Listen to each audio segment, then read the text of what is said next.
Welcome friends, welcome to my channel. તમે જોઈ રહ્યા છો અહીં આ આંટી હેલ્પ કરી રહ્યા છે. અહીં પણ આ છોકરીને એની મમ્મી હેલ્પ કરી રહી છે. તો જ્યારે પણ કોઈ આપણને મદદ કરે આપણે શું કહીએ છીએ? રિટર્નમાં થેન્ક યુ કહીએ છીએ. હવે થેન્ક યુ કહેવાનું ભૂલી જાઓ. થેન્ક યુ કહેવાની 10 અલગ રીત આજે આપણે શીખીશું. ઓકે, તો આનો યુઝ તમે જરૂરથી કરજો. You are the best. શું કહેવાનું? You are the best. You are the best. કોઈ તમારી હેલ્પ કરી હોય તો તમે કહી શકો છો. પછી શું કહીશું? I owe you. I owe you. અરે કોઈને એપ્રિશિએટ કરવા હોય ને ત્યારે તમે આઈ ઓવ યુ એવું કહી શકો છો. Okay, my warmest thanks. My warmest thanks. Okay, કે હું તમને દિલથી થેન્ક યુ કહું છું, આભાર માનું છું. I can't thank you enough.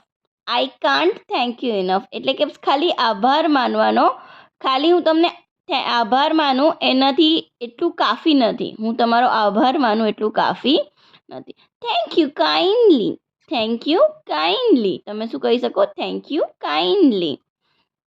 Okay, તમે પછી છે much ઓબ્લાઇજ. Much ઓબ્લાઇજ.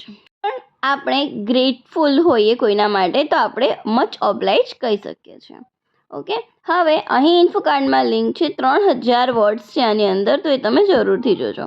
I sincerely appreciate your feedback. I sincerely appreciate your feedback એટલે કે હું તમારા પ્રતિસાદની નિષ્ઠાપૂર્વક પ્રશંસા કરું છું. વિથ એપ્રિસિએશન ધ્વનિ. વિથ એપ્રિસિએશન ધ્વનિ. પ્રશંસા સાથે ધ્વનિ એટલે કોઈને કોંગ્રેચ્યુલેટ કરવું હોય તો પણ આપણે આ યુઝ કરી શકીએ છીએ. My sincerest thanks. My sincerest thanks. My sincerest thanks. My sincerest thanks. Please accept my deepest gratitude.